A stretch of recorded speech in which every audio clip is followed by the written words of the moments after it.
What's good, everybody? This is Spencer, aka Suspense. We here for another episode of Williamness to Share. Mr. Cameron, what's good, bro? What's up, man? How y'all doing? Man, we doing good. So I wanted to come out here and interview you out here in the Poplar Park, to interview you and see what life has been like for you, man. Yeah, so how's man. everything going right now? Everything's good, man. I cannot complain. So I'm going to ask you a few questions, and then we're just going to let whatever answers you feel like answering, you give it to me. Whatever you don't, just, let me know you ain't going there. Let's go. So we've covered pretty much your adolescent and, older youth years. Let's go on and jump on into that adulthood. At what point did you try out for the pros, or were you drafted? What was that like? Because, if I don't ask, you've seen, our boys is going to get on us. What was it like trying out for the pros? Man, they know I don't like talking, but about this stuff. Okay, I ain't know. But we're going to go in it. Okay. So, my junior year in college, which was my fourth year there, I balled out, bro. I had a really, really good year. And now, did you always play defense, or were you? I didn't play defense till I got to college. Okay. I played offense all the way up until I got to college, and it took me two and a half years to get adjusted on the football field. When I got adjusted, it just kind of clicked, and all of a sudden I became. I went from not good to good in one practice, and had a really good year, and I was projected to get drafted between the 4th and the 6th round. That's what they told me before my senior year. I didn't have a good senior year. And then after the season, they told me I was projected to get drafted between the 6th and 7th round or be an undrafted free agent.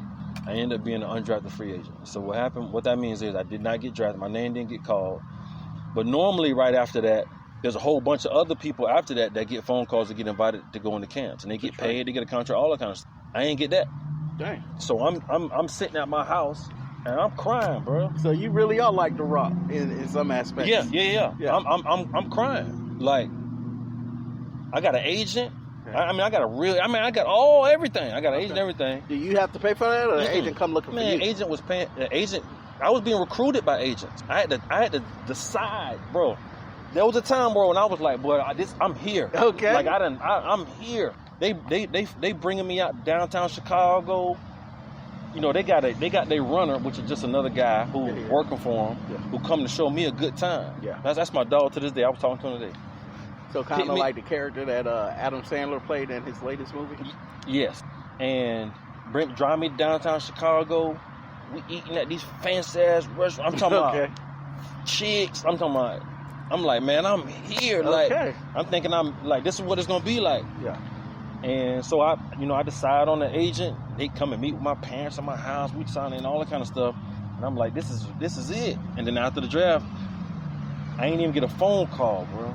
They ain't even call me or nothing. I'm like, damn, I'm crying. My mama trying to, do mama stuff. Before we jump to that next part, let me ask you, at that point, what happens with the agent? Does the agent drop agent you? No. Agent still goes to work. Okay. Agent still works because he's invested in me now. Okay. He paid for me to work out at the RDV all this time. He paid for me. I was getting massages every week. He was paying for all that. So he's invested. So he's still working. So I missed the first minicamp because after you get drafted, you have a minicamp right after with everybody. Okay. I ain't go to the first minicamp because nobody brought me in. Okay.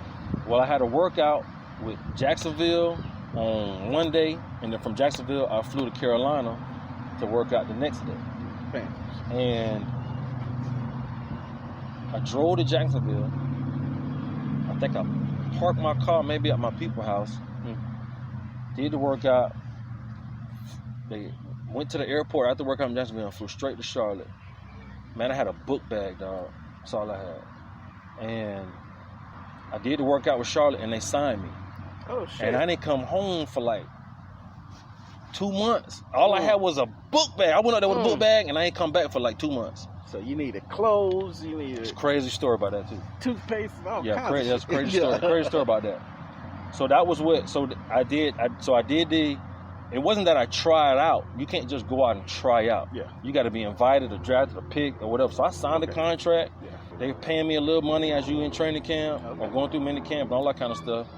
And so the second mini camp, which was the first one I got there, I was a 5th string middle linebacker, dog. Now, for people who don't understand sports, that's pretty much the bottom of the bucket. Yeah, right? you barely in there. Yeah. Like if this the door, I'm right here. Okay. You know what I'm saying? Yeah. And so But, bro, I'm not gonna lie, man. I was pretty good, bro. And what position were you going out for? Linebacker, middle linebacker, or just any linebacker position. Okay. And so we did the mini camp, and after the mini camp, I came home. I flew to Tampa with my wife. Flew there. And you were married at this time, or y'all was just not dating? married. We just okay. Dating, not married. And by the time I went back to training camp, I was third string middle linebacker. Oh, that's so what's I had up. been moving up, right? Okay. By the time we had our first practice, I was second string middle linebacker That's because what's up. the second stringer couldn't pass the physical, right? So I'm like, oh shit, like, yeah, you about to be on this it. Yeah. You know what I'm saying? Yeah. And then they ended up changing my position and moved me to weak side. Dang. Because they felt like you're more of a weak side linebacker, but I was more of middle, but they thought I was more of a weak side. So okay, cool. I remember one time I made a play, a screen pass, and I made a play and I beat the lineman. I made the play, and I'm jogging off the field, and I'm not thinking nothing. One thing about me, I'll tell you, is that I'm normally oblivious to a lot of stuff. Yeah. And I made the play, not thinking nothing about it. But when I think back about it now, Sam Mills, who was a Hall of Fame NFL linebacker, was a linebacker coach, was just looking at me. He was just staring at me after I made the play. Yeah. I don't know why. I realize now that he was like, man, we done found us a diamond in the rough. That's what's up. That's what he was thinking. Anyway, long story short, I ended up getting hurt. Missed basically all the training camps, so on and so forth. Oh, fuck. One of a dude from University of South Carolina. His name is Darren Hambrick. He was with Dallas. Dallas had released him, and so they wanted him, and so they released me to sign him. Damn. Turns out Hambrick is like related to me now. Crazy, right? Okay. I'm from Lake City, so that's how that worked. So I got cut from Carolina. Then I went and I worked out with Tampa. What was that like? Like, cause you were saying how you was crying. Like, what did that feel like? Cause you here now, like you said, cut? You number 2. Mm-hmm. You damn near in the door now. Mm-hmm. Damn in the door. You sitting on the motherfucking couch at this point. Yeah, I'm in there. Yeah. So what was that like when you got hurt? And they like, oh well. I got cut. It was. I'm gonna be honest with you, dog. And this might sound funny. It was a relief because it's almost like, man, just give me my bad news so now I can. So now I know. I was supposed to be in limbo. Yeah. Because even though I was second string, I was an undrafted free agent. You know what I'm saying? They can get rid of me at any time. They ain't investing no money into me. I could be here today, going tomorrow at any point in time. Okay. And I knew that. And so once that happened, I was like, okay, well, I ain't got to worry about that. You know what I mean? That ain't in my head no more. Yeah. I can move on and figure out what I'm gonna do after that. So it was a relief. Yeah. When that happened. But shit, it hurt like a mud, bro. I mean, I'm here. Like, I'm here, dog. In your head, you like Martin when he won that lottery. You buying Gucci. I mean, they been floating. I'm walking in the rooms floating on a people mover type thing. Yeah, man. So it was hard. It hurt. I was dejected. I didn't want to go really nowhere for a while. I didn't want to go to the barbershop. You know what I'm saying? Yeah. You know what I'm saying? I didn't want to do none of that for not a long time, but for a little bit. At least a couple weeks. Yeah, a couple weeks. Yeah. And then, I didn't have a lot of time to rest though because Tampa called. Okay, what was that? How long was that between the time you got cut and Tampa called? Oh, 2 weeks. So you had about a good week of. I had a good week of soaking for yourself. Yeah. Yeah, didn't work out for them 2 weeks though. I went down to Tampa. Now in the pros, what you just said, can you feel it when you don't work out for a day or two?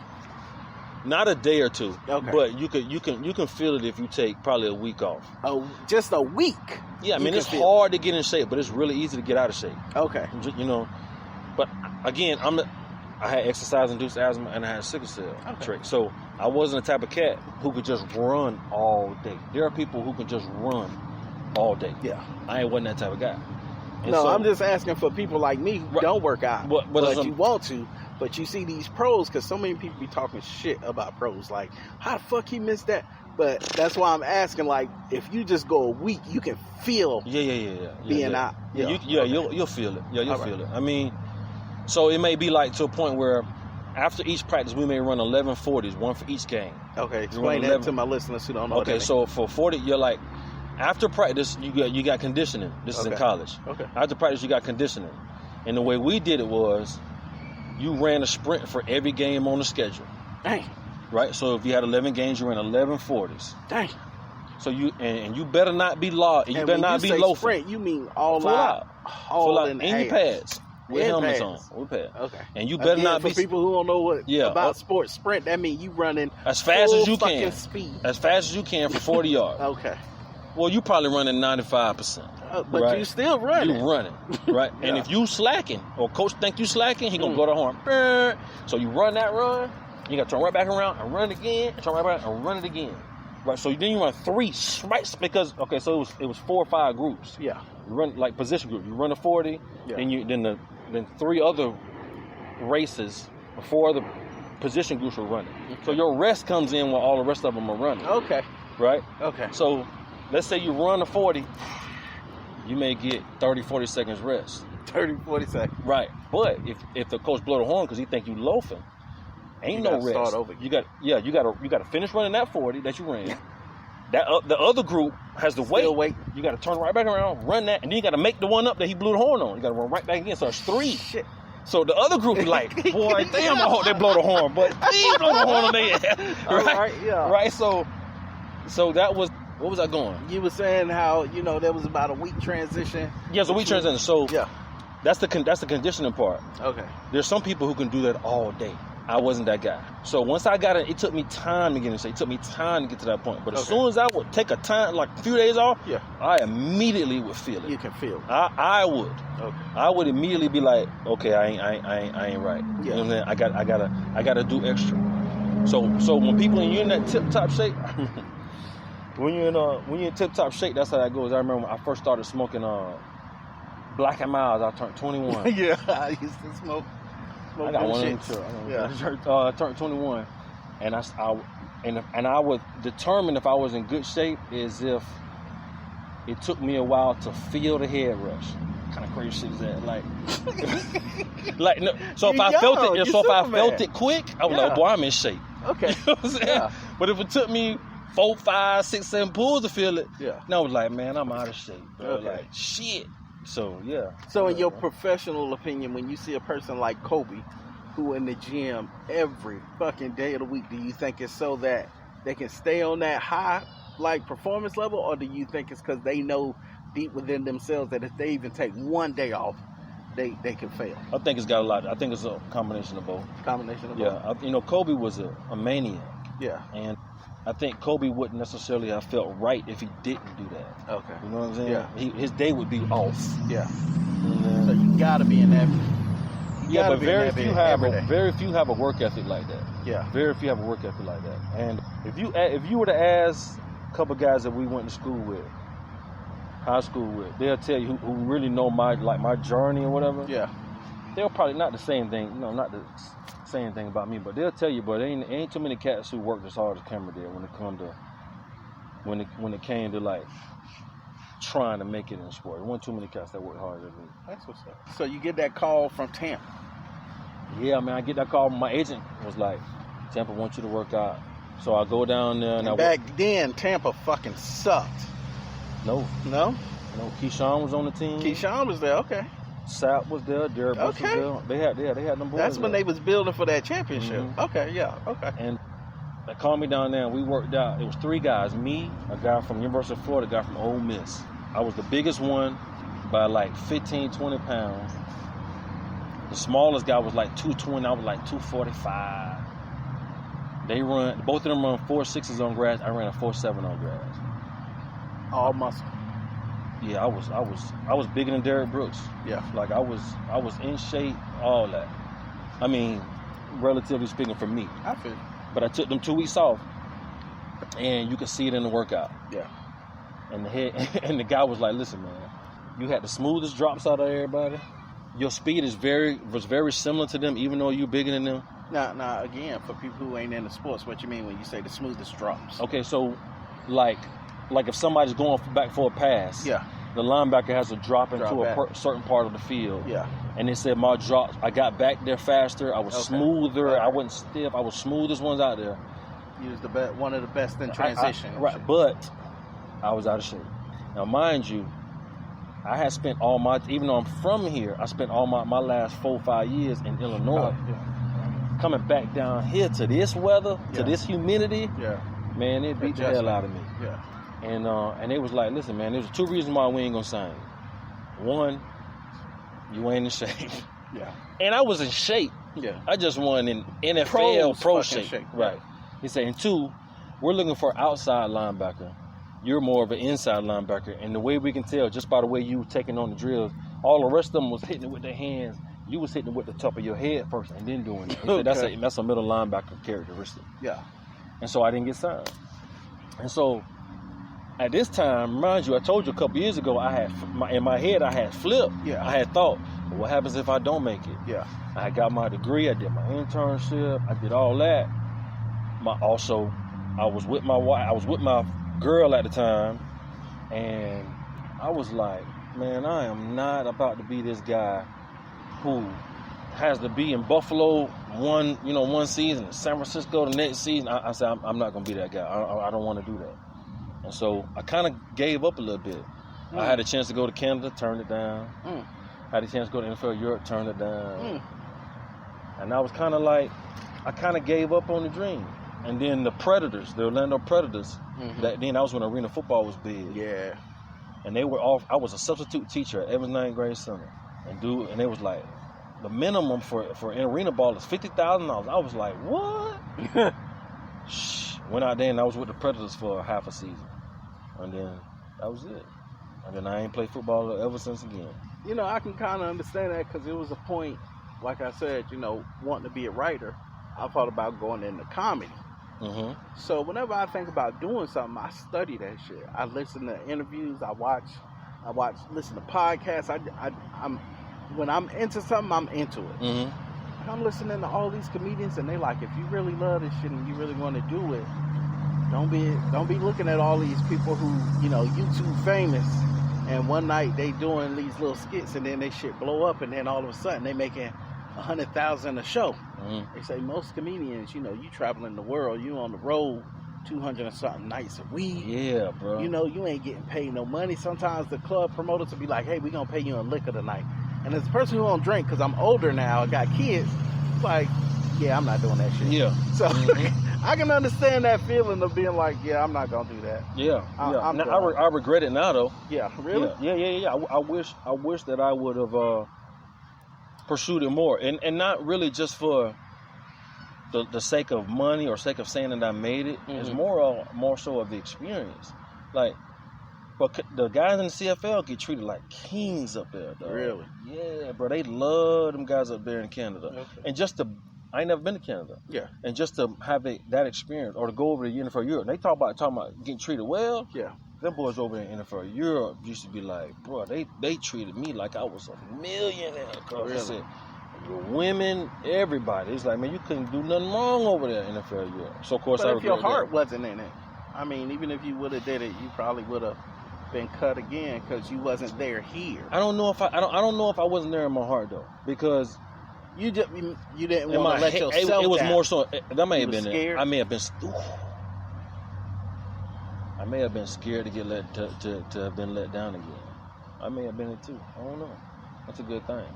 I mean, it happens. It happens to a lot of us. Yeah. Then all that happens. So now, you've been in school this whole time. You almost make it to the pros. And now, in your head, you have to transition and realize, which you said you started doing in college, but it's one thing to say, okay, what if I don't? But now you pretty much saying to yourself, oh shit, I'm not doing it. Right. So what is that transition like? Like, oh shit, I got this girl now. I might be getting married.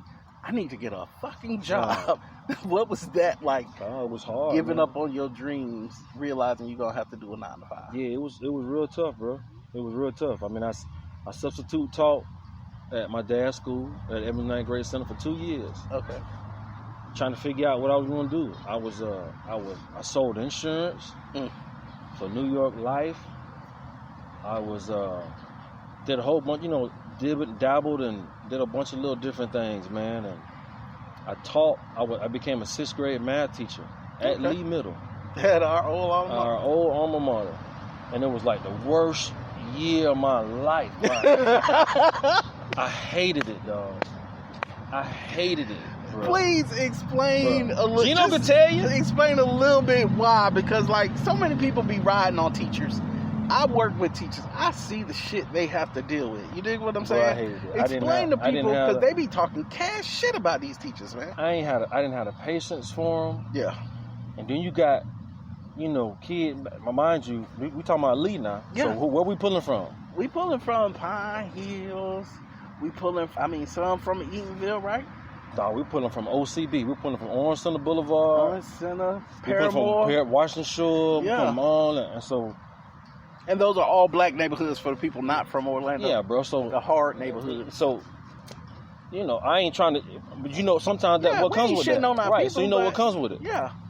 Man, I was like, bro, I am not finna sit here and go back and forth with these kids, dog. And the girls are the girls, worst, bro. yeah. But I was like, hell no, bro. I'm talking about just fast girls, Yeah. and they just getting into puberty, bro. Yeah. So they feeling themselves. Yeah. I was like, no, man. I didn't have the patience for it, dog. Yeah. And I just had to get out of there. And I was not. I had the ability to be a good teacher, but I was not a good teacher, dog. Yeah. Like bad. I was making up grades. I was making up grades in the grade. Remember back old school in the grade, bro? I was making that shit up, dog. Now, you ain't doing it no more, so you can be honest about this. Yeah. Because I have a theory.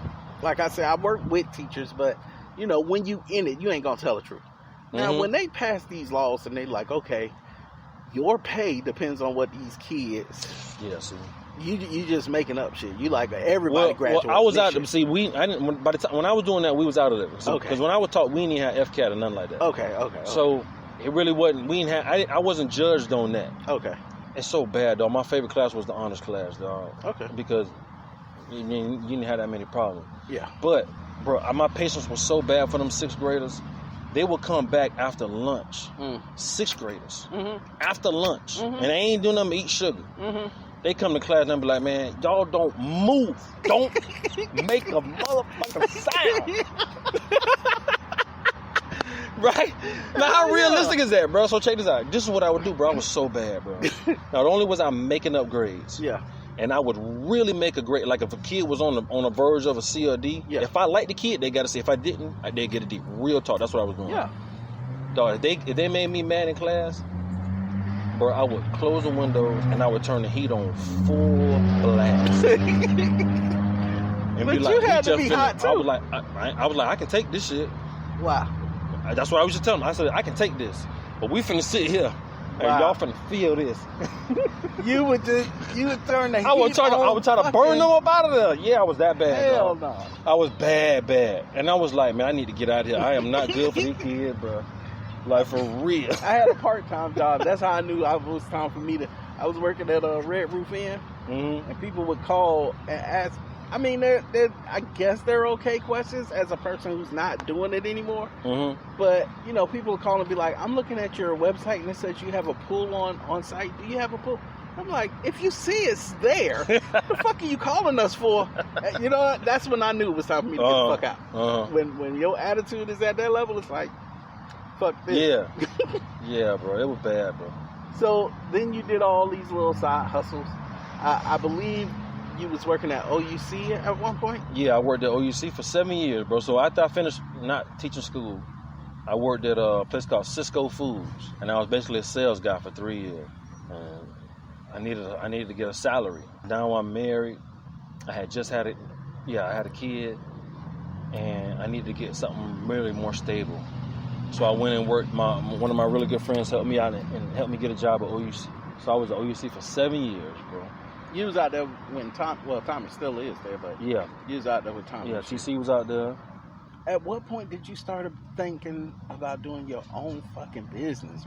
Real talk, I got in trouble at OUC. What? Well, no, that's not true. That's not true. While I was teaching school at Lee, me and Kevin Best, we formed a flooring company. I heard Kevin is a comedian now. I was gonna say that, yeah. Yeah. We formed a flooring company, and it was called World Class Flooring. And we may have done it for a year and a half, something like that.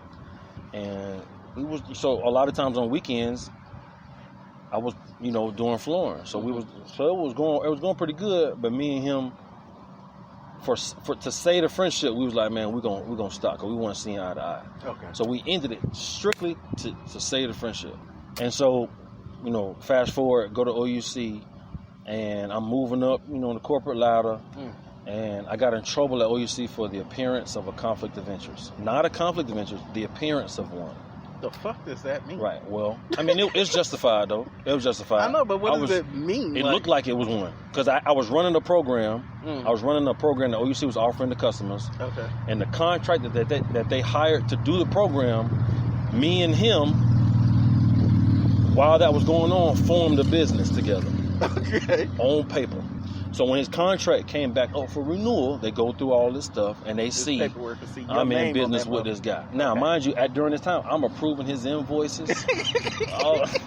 You're approving your invoices. But I really wasn't, though. Okay. Right? So when they found it out, they did an investigation, all this kind of stuff. And I really did not have a conflict of interest. Okay. But I was guilty. Okay. But I wasn't guilty on my own end, on my own terms. I wasn't doing things like that. As it turns out, this guy was used to be an undercover police officer. He sued the city and won like $1 million for shit. And what it was he took advantage of a young guy who was trying to come up, and he took advantage of me. Yeah. There was a time where I showed up to my house and had a brand new water softener system on my house. He just put that bitch on there.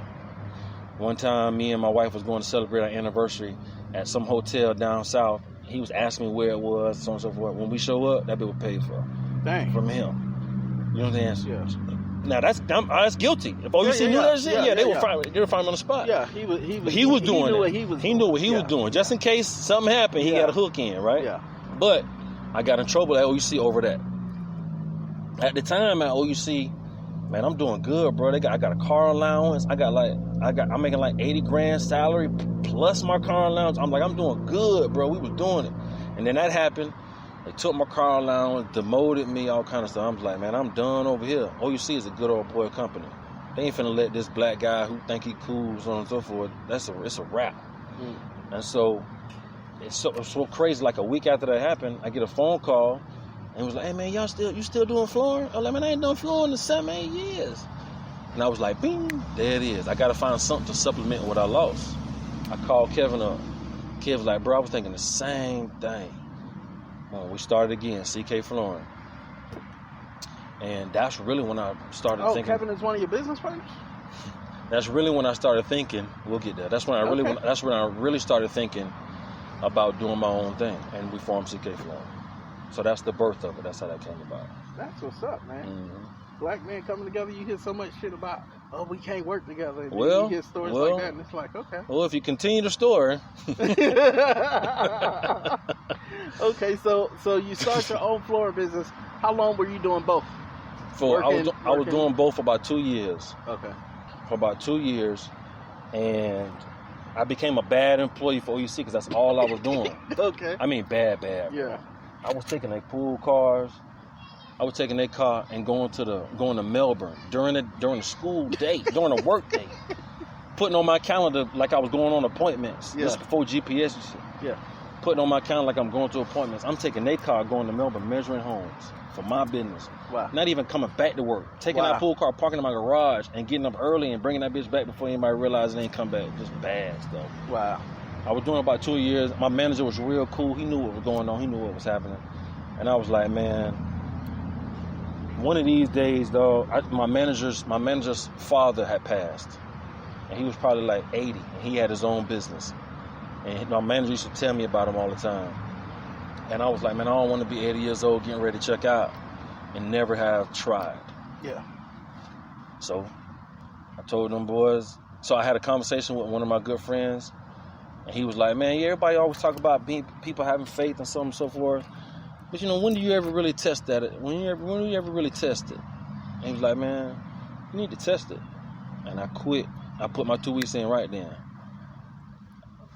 And I've been on my own, doing it now for over 10 years, full time. How did you jump from sports to having your own flooring business? There was a lot of similarities in it. Really? Yeah, when it comes to you got to perform. Like playing football or in sports, if you don't perform, you ain't going to play. Okay. Or if I don't perform, I ain't going to get paid. Yeah. You know what I'm saying? I got to produce one way or the other. So the mentality was very similar. So to be honest with you, and again, when I remember I told you when I got cut, it was a release. It was a relief life. Yeah. Same type of thing. When I decided to quit, and I did, it was a release. Now, okay, I ain't got to worry about will this work. It's gotta work. You know what I'm saying? Yeah. So it was more like that weight of am I going to quit? Am I going to go full time? That weight of the decision was off my shoulders because the decision has been made. I ain't got no choice but to swim. Okay. So that's how that was. Yeah. What's the most satisfying part of being your own boss, and what's the hardest part of being? The most satisfying part is that I'm my own boss. Okay. Can't nobody tell me what to do. The hardest part is I'm my own boss. I don't have can't. I eat what I kill. Like at first, my wife and my kids always was like, "Man, I should have a bunch of free time. You can make your own schedule." I was like, well, yeah, I can, but if I ain't out there killing, then we ain't eating. Yeah. You know what I'm saying? Yeah. So I can't make my own schedule. If a customer says I got to meet you at 7:00 at night, what I'm gonna tell them? No. What? You can tell them no, but then you ain't gonna get that job. You know what I'm saying? Was that hard on your family? I mean, at first it was an adjustment. You know what I'm saying? But they used to it now. You know, and I've got to the point now where I do kind of make my own schedule now. Okay. Like if I feel like a customer's gonna be hard, or if I feel like if I don't want to drive an hour, then I won't. Yeah. But it's really rewarding because sky's the limit. But it's also hard because sky is the limit. You see so much that you can do, but there's things you got to do first in order to get there. You can't just automatically get there, and then there's setbacks, and you get your ass beat during the day from different customers who are being difficult or who want you to do this and do that, and they want to beat you up on the price and stuff like that. I mean, you get your ass whooped out there. So that's the hard part too, but it's gratifying because, man, I eat what I kill, bro. It's like when you out there hunting and you see a cat walking with a big ass deer on his back, you know what I'm saying? It's like, look what I did. You know what I'm saying? Look what I brought home. Now, like I was saying, I listen to a lot of podcasts, and I was listening to, Willie D and Scarface, the Ghetto Boys podcast, and they was interviewing, a comedian, and they was asking him what was the hardest part, about being a comedian. So, having your own business, being a comedian, I'm pretty sure it's almost the same thing. What was it like when you was first starting and having to miss, like, kids' games and, anniversaries or whatever, what have you? What was that like being a CEO, trying to build your own and having to miss things? Well, to be honest with you, I really didn't miss much, but just trying to, you got a vision, or you see what you can do and what you're trying to get to. I was just in grind mode, like almost like a horse or a donkey, and they got to plow the field, and you put them blinders on so that they can't get distracted. All they can do is look forward and down to plow the field. Well, that's kind of what I put on myself. I put those on, and I just kept going. So whatever I was missing, I wasn't missing because I was oblivious. I didn't realize it was going on. You know what I'm saying? What about to your family, though? To my family, I was able to take them off when it came to them. Like I really didn't miss anything. Okay. Yeah. So it was, but what would happen was, what I did miss was, I didn't come to the part with the girls. Like my oldest don't know how to ride a bike. Oh wow, okay. She don't know how to ride a bike because daddy was working, grinding. Trying to build. You know what I'm saying? We're trying to build. So she don't know how to ride. But my youngest, she does. You know what I'm saying? Time. Right. So things like that, I guess, were the byproducts of me trying to get it. But I'm still trying to get it, bro. I'm still trying to. So I guess that's just what comes with it. So you were alluding to the fact that you have a business partner. How does that work? Well, I don't have a business partner anymore. Okay. Unfortunately, me and the K and CK, Kevin, we broke up over a misunderstanding. And we don't talk now, bro. Wow. Like, I haven't talked to Kevin. Last time I saw Kevin was, you remember Nate? Yeah. Nate's younger brother got killed in 2014. I think I heard about it. Last time I seen Kevin was at his funeral. And we didn't speak. And but we have fallen out before then. We fell out before that happened, but we had squashed it over the phone or through text messages. Okay. But it wasn't. But it was through. It was over the phone. Yeah. It wasn't face to face. Personal. It wasn't personal. Yeah. So at the funeral, I just kind of, you feel somebody look. I felt him, and I looked. And he was looking at me, and I looked at him, and I turned my head, bro. And we didn't speak. And I've reached out to him after that, and I apologized and so forth, but I guess he wasn't hearing it. And from his perspective, I was dead wrong. But it was a misunderstanding because it wasn't what he thought it was. And, man, we don't talk, bro. Last time I talked to him was when his sister passed. And I reached out to him through Facebook or something because I don't have his phone number. Yeah. And all he responded was with thanks. And that's it. And me and bro don't talk now, dog. And I'm not going to lie, dog. And I'm not shy about saying it. It bothers me to this day. You know what I'm saying? Just for the fact, because that was my boy. I mean, he was my best friend at Lee. When I was under Oreo and all that shit, it was him. He was my boy. Yeah. In the 7th grade. He was in my wedding, dog. I'm a godfather of his oldest kid. His oldest kid, guess what her name is? Kamaria. Oh, wow.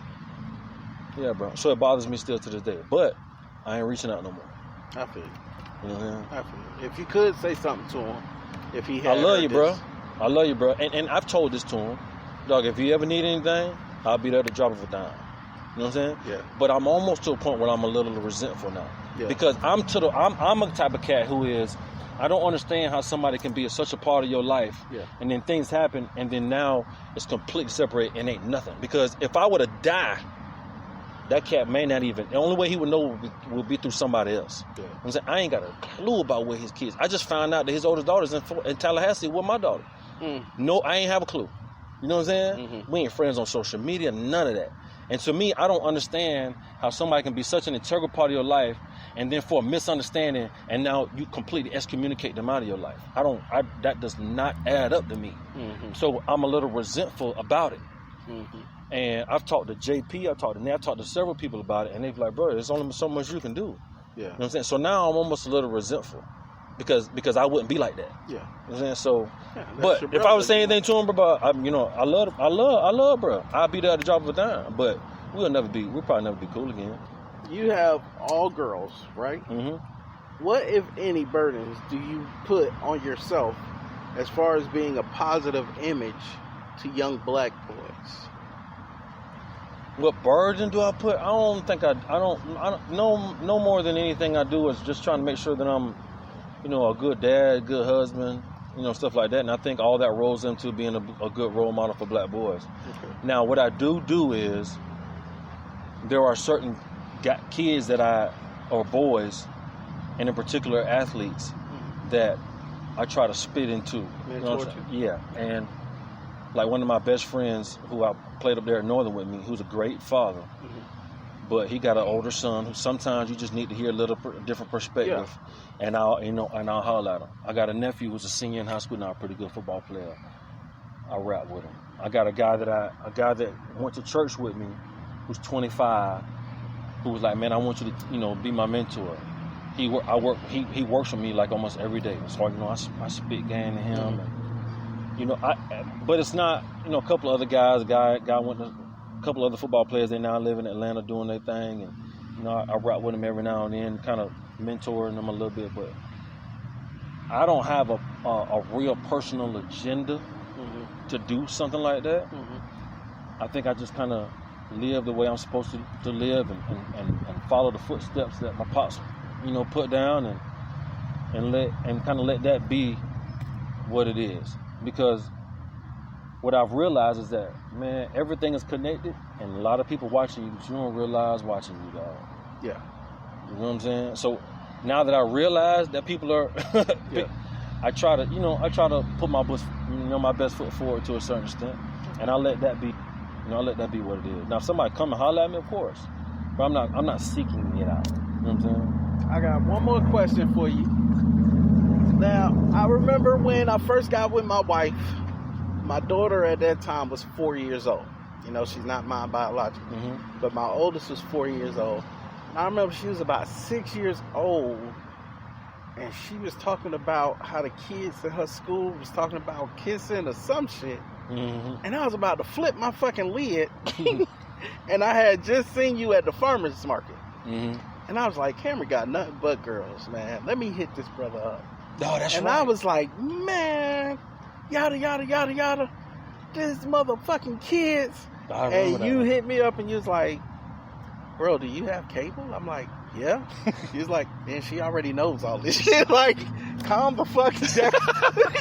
Yeah, bro. Like, what was it like for you having all girls? Like, did you have someone who you could run to and be like, yo, these motherfuckers talking about sucking dick to my daughter? Like, you know, what was that like? Well, I mean, I would holler at my dad because he had a daughter. Okay.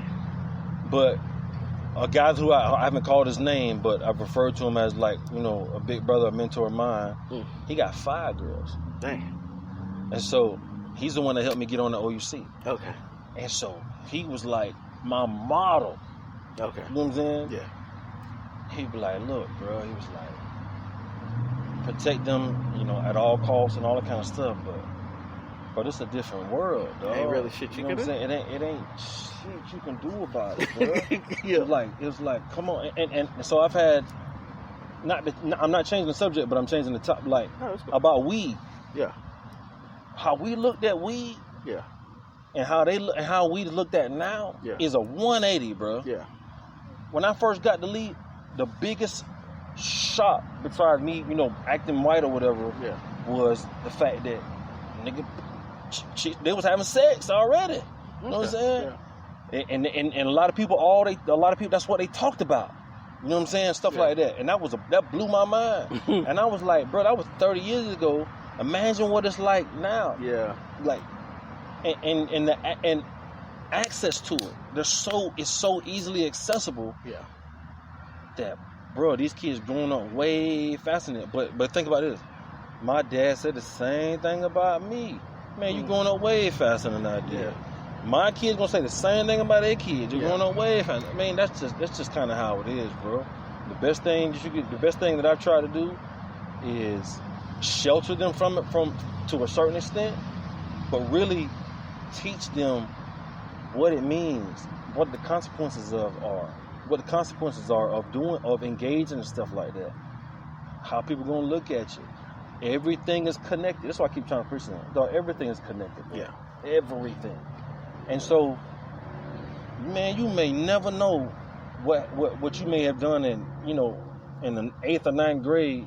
That shit may come back and kick your ass, or it may not kick your ass, but somebody may know what it was. You just, everything's especially connected, with a bro. lot of shit being recorded now. Exactly, bro. You can't. Yeah, bro. Like this phone, bro. It's a gift and a curse, cuz. Yeah. It's a gift and a curse. It's one of the great things. How many people have gotten caught up from that goddamn phone? Yeah. You know what I'm saying? So, yeah, bro. You can only do so much, and you just hope that you instill what you can instill. But at the end of the day, that's a whole human being, bro. And that whole human being, when they get turned up, they're gonna make their own decisions, and it's not a reflection on you. Yeah, it's them. With that, I wasn't gonna ask you no more questions, but with that comment you just said, what do you think when these kids shoot up some shit or do something and people be like, "Oh, it's the parents"? No, like, man. I mean, you can only do so much to train your kid, man. Yeah, you can only do now. I can't remember which one it was where the father bought the gun for the kid or something like that. That's different. Yeah, now that's different. I mean, but yeah, you can't blame the parents, man. You can only do so much, bro. You can only do so much. I mean, shit, my daughter's 17, and I know she'd be up in Tallahassee drinking. She 4 years before she's supposed to. 4 years before I did. Yeah. You know what I'm saying? And I told her what my experience was in college. I didn't smoke or drink nothing until I turned 21. And that's 3 years in college. I'm a football guy, pictures on stuff. I ain't drink or smoke nothing until I turned 21. Yeah. You know what I'm saying? So I told her that. Especially in college for girls, that's dangerous. It's dangerous, but it's not. All I can do is do my best to shield her from it to a certain extent. Yeah. and let her know what the consequences are. And if something happens and she fall because she's 17, I'll be right there, and I'll always be there. You know, so just kind of how it goes, dog. You know what I'm saying? She's a whole human being with her own chromosome makeup, her own DNA makeup, her own thoughts. Yeah. And you can only do so much, just like your parents could only do so much. Yeah. Same thing, bro. Bro, I appreciate you coming out here, man. Bro. Fucking with me, giving me your life experiences. You know what I mean? I truly, genuinely, every one of my guests, man, I have appreciated because people don't have to talk to you and give you their time. And so I really do genuinely appreciate you coming out here and fucking with me, man. I love you like a brother. Yeah, man, absolutely, bro. I just appreciate you even thinking about me, thinking about putting me on your podcast, dog. Yeah. Little old me. Yeah, man, I appreciate it. But before we go, I give every guest a chance to, promote or talk about anything they doing. Do you want to promote your business? Let people know how they can get in touch with you, what it is you actually do, because I know we touched on it, but you ain't tell people exactly what it is you do. What is your business? What are you the CEO of? So check it out. Black male CEO. I want to put that shit out there. So check it out. I am, because you talk proper. I don't want people to think. No, I'm fucking with you. I'm fucking with you. Go ahead. In 2001, me and a partner of mine, Cameron and Kevin, we started a flooring company called CK Flooring. Cameron and Kevin Flooring. Okay. And what it now stands for Cameron's Kids Flooring. Okay. But we sell and install all types of flooring, from laminate, carpet, tile, luxury vinyl, and we sell and install the flooring in residential homes or in commercial businesses. We became incorporated in March of 2012, and I went official October 27th. I've been full time for 8 years, in October of 13, something like that. Anyway, that's what we do, man. We are based out of Winter Garden, but we travel from Duval County to Dade County. Okay. Depending upon what the project is. And you can hit me up, 321-420-3760. Again, that's 321-420-3760. You can visit me on my website at ckflooring.com. And look at those pictures. And yeah, you can look at all those pictures. Or if you go to the Culver on, what is that? You go to the Culvers in Apopka. Yeah, you can see the flooring. Y'all did that shit too, right? Yeah, we did that, man. We've done some pretty big projects, bro. And we're still trying to grow. And that's what it is. Man, I appreciate you, bro. I love this. 7th grade, cuz. Yeah, I can't wait to go home and edit this shit and put this one up. I appreciate this so much. Nah, man, it was a good time, bro. I like it. It's fun. So everybody, go ahead and hit those like and subscribe buttons. You can find this podcast on all platforms, including YouTube, iHeart, all them shits. I always forget because I'm not one of them computer savvy type motherfuckers. But if you look for it, you'll find it. It's Williamsness to share on all major platforms. I appreciate you, bro. I love you. Yes, sir. We're going to do this later.